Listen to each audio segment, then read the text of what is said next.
কারবালার ওই জমিনে রক্ত বয়ে যায়,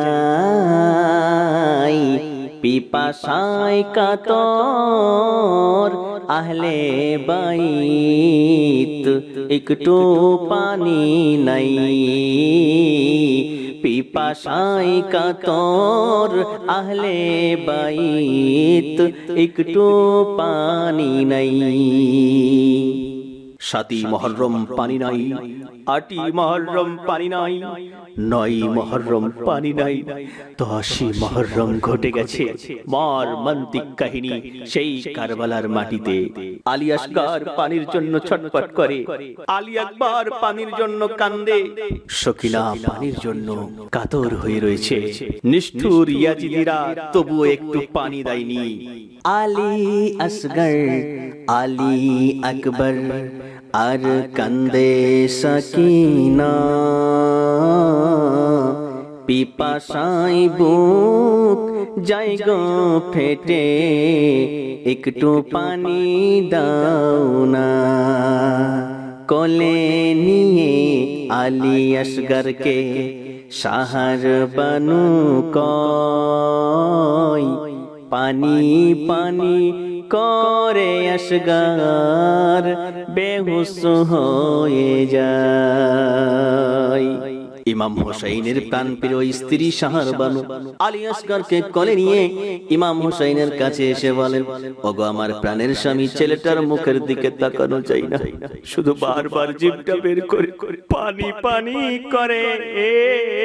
ছোট্ট শিশু কথা বলতে পারে না, কিন্তু বারবার হা করে জিভটা বের করে দেখায়, পিপাসায় কাতর হয়ে রয়েছে।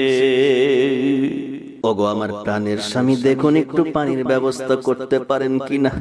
আপনাকে পানি দেবে না, পানি বন্ধ করেছে, আমারে পানি দেবে না, বন্ধ করেছে। সকলের জন্য পানি বন্ধ করেছি, কিন্তু আলী আসগর 6 মাসের দুগ্ধপোষ্য শিশু, মনে হয় তার জন্য পানি বন্ধ করবেন। যেই ফোরাত নদীর তীরে পাখিরা পানি খায়, পশুতে পানি খায়, বনের জীবজন্তু পানি খায়, বাধা দেয় না। বাধা শুধু হোসাইনের বেলায়। এখন ছোট্ট আলী আসগরকে কোলে নিয়ে গিয়ে যদি একবার বলতে পারেন, মনে হয় পানির ব্যবস্থা হয়ে যাবে, কারণ এটা তো দুগ্ধপোষ্য শিশু, সকলের মায়া থাকবে। কোলে নিয়ে ইমাম হোসাইন ফোরাত নদীর তীরে একটু পানি চাইলেন গো শিশু আসগরেরই জন্যে। তীর মারিল ওই ইয়াজিদিরা শিশু আসগরকে,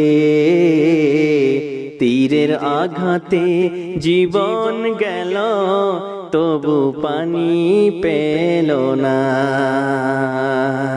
ফিরে এলেন ইমাম হোসাইন, কোলে শহীদ আসগর, সবার চোখে পানি দুঃখে তারা রয়েছেন পরীক্ষায়। যাদের ব্যথায় আকাশ কেঁদেছিল, যাদের ব্যথায় আকাশের ফেরেশতারা কষ্ট পেয়েছিল, যে ইমাম হোসেনের শাহাদাতের ব্যথায় সূর্য লাল বর্ণ ধারণ করেছিল, বাইতুল মুকাদ্দাসের পাথরগুলো উঠালেও লাল রক্ত বের হতো। উম্মে সালমা দুপুর বেলায় স্বপ্ন দেখলেন, নবীজির চুলগুলো উস্কো খুস্কো, মুখটা মলিন হয়ে গেছে, চোখে পানি। উম্মে সালমা জিজ্ঞাসা করেন, নবীজি কি ব্যাপার, এত দুঃখে ভরা কেন, চুলগুলো উস্কো খুস্কো কেন? নবী বললেন, উম্মে সালমা, এই মাত্র কারবালা থেকে আসছি রে, আমার হোসাইনকে শহীদ করে দিয়েছে। যার ব্যথায় নবীজি কান্দেন, যার ব্যথায় ফাতেমা কান্দেন, চার ব্যথায় জীব জন্তুরা পর্যন্ত কেঁদেছে।